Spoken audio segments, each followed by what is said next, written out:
नमस्कार. आज आपण माहिती घेणार आहोत बलिप्रतिपदा या विशेष दिवसाविषयी. बलिप्रतिपदेच्या दिवशी बऱ्याच गोष्टी केल्या जातात. बळी हा शेतकऱ्यांचा राजा, म्हणजे आपण नेहमी म्हणतो की बळी राजाचं राज्य येऊ दे, अर्थात शेतकऱ्याचं राज्य येऊ दे.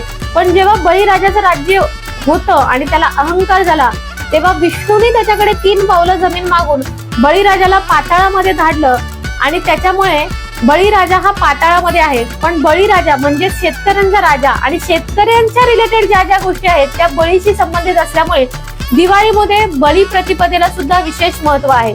बलिप्रतिपदेच्या दिवशी नरक प्राप्ती होऊ नये म्हणून अभ्यंग स्नान करावं. हे अभ्यंग स्नान सूर्योदय होण्यापूर्वी करावं. या दिवशी पत्नीनी पतीला म्हणजेच आपल्या घरातील कर्त्या पुरुषाला अभ्यंग स्नान घालावं आणि त्याचं औक्षण करायला विसरू नये. बलिप्रतिपदेच्या दिवशी तुमचं जे पशुधन आहे त्याची सुद्धा पूजा केली जाते आणि आपल्या घराच्या बाहेर किंवा घरामध्ये, आता शहरामध्ये घराबाहेर शक्य नाही, पण घरामध्ये तांदळाचा बळी काढून त्याची पूजा करून त्याला नैवेद्य दाखवण्याची परंपरा आणि पद्धत सगळीकडेच आहे. याचं प्रतिकात्मक म्हणजे की बळीराजाची पूजा केल्याने बळीराजाच्या राज्यामध्ये जशी सुखशांती होती त्याच प्रकारची सुखशांती आपल्या घरामध्ये सुद्धा राहावी, हा त्यामागचा उद्देश आहे. या दिवशी तुम्हाला जर विष्णूचं दर्शन घेता आलं किंवा विष्णूचं नामस्मरण करता आलं तर ते नक्की करावं. लक्ष्मीने बळीला भाऊ मानलेला आहे आणि त्याचमुळे या दिवशी जर विष्णूची पूजा केली तर आपल्याला लक्ष्मी प्राप्ती होते. म्हणून बलिप्रतिपदेच्या दिवशी विष्णूचं स्मरण करायला विसरू नका किंवा शक्य झाल्यास विष्णूचं दर्शन घ्यायला विसरू नका.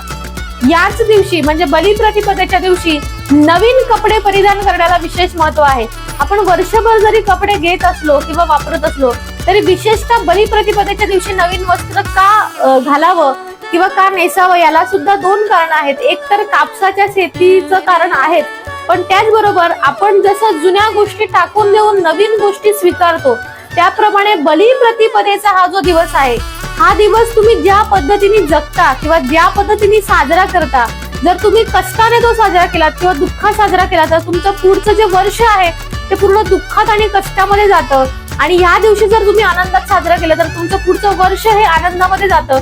म्हणून बलिप्रतिपदेच्या दिवशी तुमच्या पशुधनाची पूजा, उत्तम प्रकारचा फराळ, नातेवाईकांना भेटणं, पती पत्नीमध्ये सलोखा, त्याचबरोबर नवीन वस्त्र परिधान करून आनंदाने हा दिवस साजरा करा. कारण पुढचं पूर्ण वर्ष तुमचं आनंदामध्ये जावं ही त्यामागची भावना असते. धन्यवाद.